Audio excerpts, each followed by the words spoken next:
Four may have famously sung "We all live in a yellow submarine," but for one night only, four people will be able to live in Abbey Road studios, where that Beatles track was recorded, courtesy of a competition hosted by Airbnb and DJ Mark Ronson. Specifically, I've been in Abbey Road quite a bit for recording, and yeah, most of my life is spent in rooms like this, and I don't know why, but I love it. If you think of places in the UK that you wouldn't normally otherwise be able to stay, you probably have Buckingham Palace, 10 Downing Street and Abbey Road Studios. On the 15th of October, Studio 3 will have a bed installed for the first time since Yoko Ono and John Lennon slept over in 1969. And even the house rules, an Airbnb fixture, are musically inspired. Certainly they're all inspired from the people who've recorded here. So, for Spinal Tap, being able to ask people to turn up to 11, we're in a recording studio, you can be as noisy as you like. If anyone calls you up on the phone, then I think you can go with an Adele, "Hello, it's me."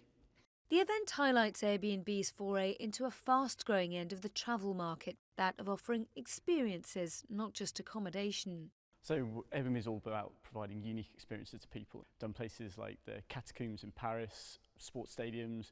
We've even put a glass bubble above a barrier reef. Experiences like these also detract from the negative experiences the site has had in some cities where Airbnb faces restrictions. It's become so professionalised, that Airbnb stay, that you often go to a room that's rather empty and boring. There's no one else staying there. It's actually worse than staying in a cheap hotel. So now I think Airbnb are realising, okay, what do we do to go back to that initial instinct, that initial flavour?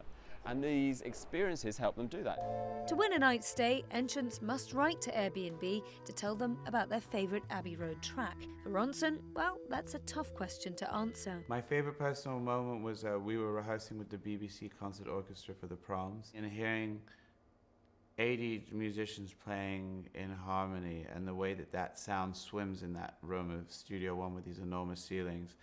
It was like one of the most moving, emotional experiences I ever had. Entries close on October the 6th, but for those who don't get a place, as the Beatles would say, let it be. Nina Dos Santos, CNN Money, London.